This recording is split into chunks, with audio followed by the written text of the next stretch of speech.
guys, here's how the turbo kit looks installed.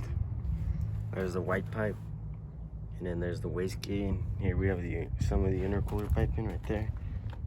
And through there, that's what I've seen people put it through.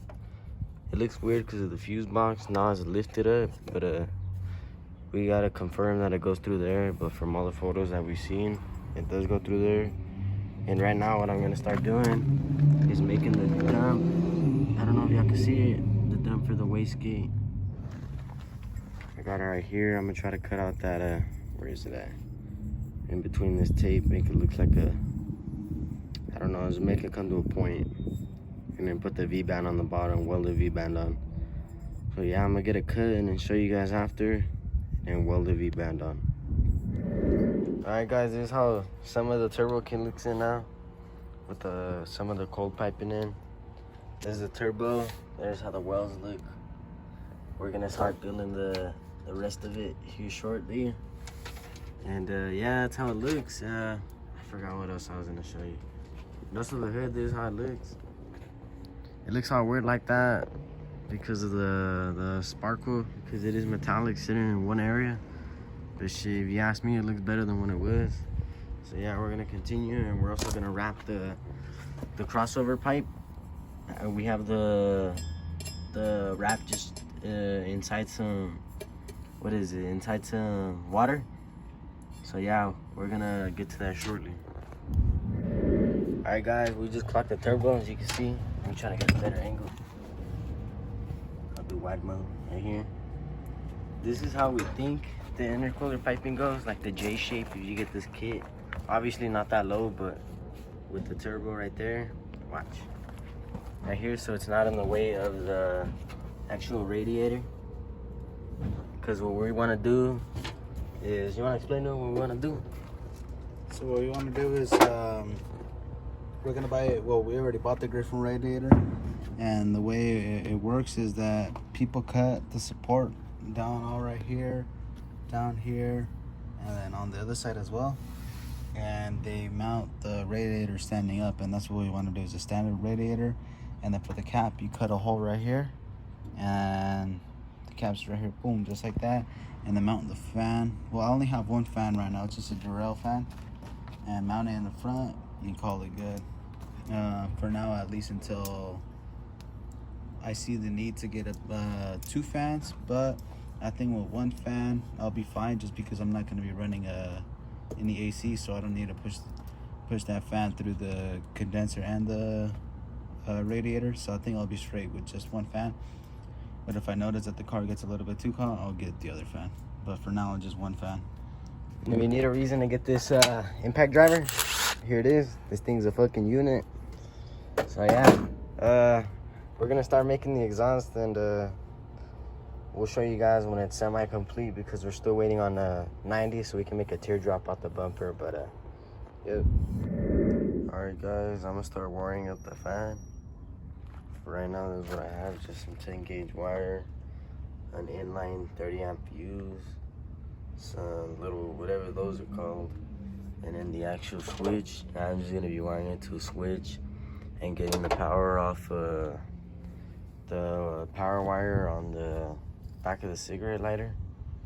But yeah, I'll show you guys how I think it'll work, and if it does end up working, then I'll show you guys. All right guys, I got the switch in there. It works. The way I have it routed is that, watch, I'll show you guys. Off the fans, I have the black ground switch right here, routed to this ground. And then the power is to a 10 gauge red wire. I just have them connected like this, all janky right now. And then I ran it through the firewall right there. And then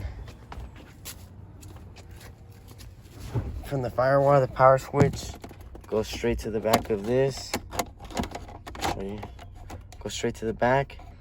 And then on the back again, I have an inline, what amp was it? 30 amp or 10 amp? The switch? Yeah, the fuse.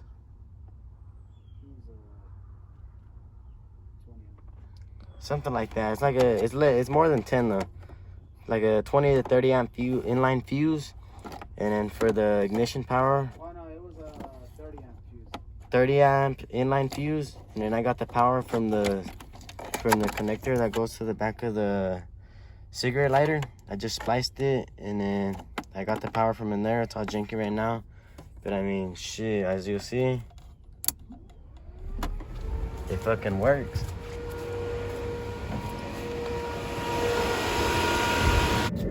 Okay, so another thing we're gonna have to do with the turbo build is stand up the radiator. I know you could use a stock F-body radiator, but we said, you know, a few times on the channel what our power goals were, so we're gonna upgrade the radiator and stand it up. And what that entails is having to cut up the core support, cut it up so the radiator could slide under. So there's a few different ways of doing it, and the cleanest way I found of doing it was to cut it along here under this lip and then tuck the radiator under here. I seen where people fucking chop it just straight right here, straight over here, and then run the radiator exposed. And I'd rather have something like that's more slick and like clean, you could say. So that's the route I'm gonna go. The other video that the video I was watching where the guy did this, he had to take this top cover of metal off, because it's flat and then it goes up like that, and the up piece you got to get rid of. But the flat piece you could add on metal, like some angle, and then to have the radiator secured with some brackets, and then put some brackets on top like right here to hold in the radiator, and then call it good. My brother already showed you guys the fan that's gonna go on the front, but I don't think he showed you the radiator. But this is the radiator we went with. It's in Griffin Radiator. I forget the part number, but this is the one that we went with. It's pretty much like a, well, not made for an F-body, but it literally has like all like the inlets and outlets or whatever, exactly where the F-body has it, including the radiator cap. All I need is a plug for this, but that should be fine. That should be easy to find in my random bolt bin. But I'm gonna get to the cutting, and then let's see how this fits up. All right, guys, so like a little while later, we were able to put the radiator in. We didn't fully cut it just because we don't have a hole saw, like I guess that's how you call it, right? To be able to have the cap to pass through. But it's just rigged up right now in order to prime the turbo, or to make sure that the turbo is getting oil. And then from there, we'll do our first start. So what he's gonna do right now is just go ahead and prime it. We took off the fuel pump relay and all that jazz just to make sure that it's getting oil. All right, go ahead.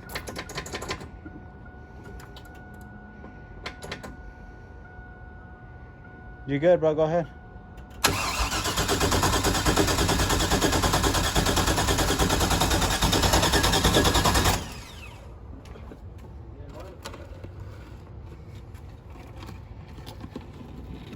Do it again. Hold on. Hold on. Go ahead.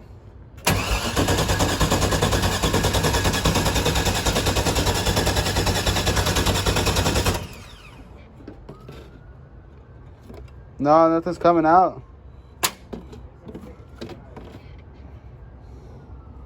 All right, guys. Hold on. Let me put it back on the bottom. I'm gonna put this shit back on the bottom.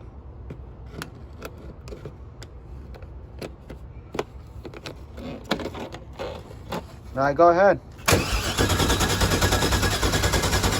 All right, start. All right, it came out. All right, I'm gonna cut the camera real quick to put this shit back in. All right, guys, this is gonna be the first start. We just primed the turbo. All we did was connect the AN line back in and then prime it one time. All right, you're good. Hold on. It's hitting the radiator. Don't even turn it on.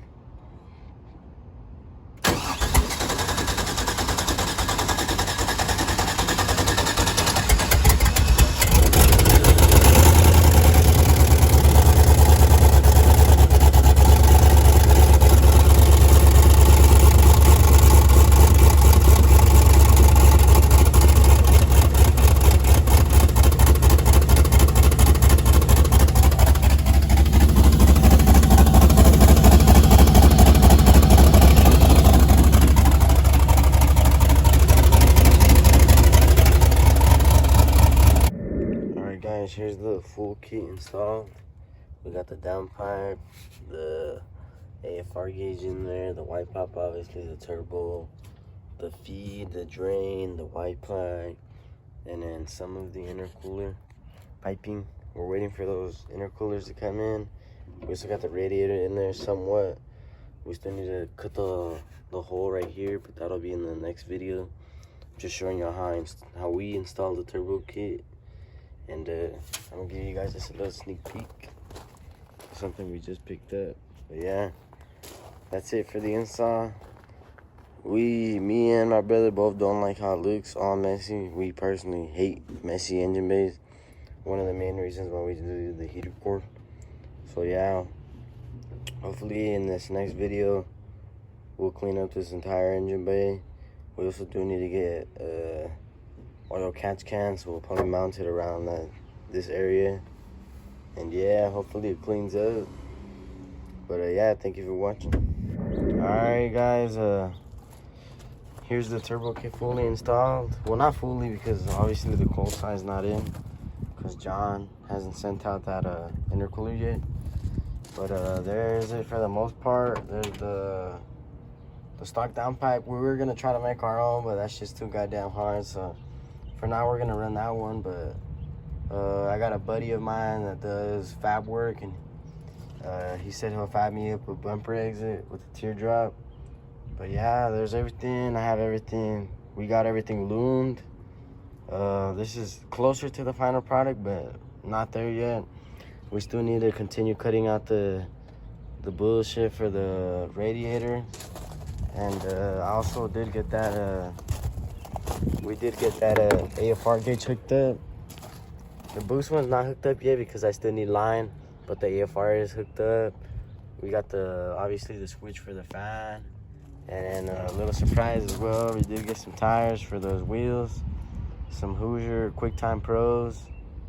But yeah, right now we're gonna prime the turbo a little more because there was oil coming out of both the cold side of the turbo and the downpipe, which isn't good. But we're gonna fire her up for a little bit. And but yeah, go on.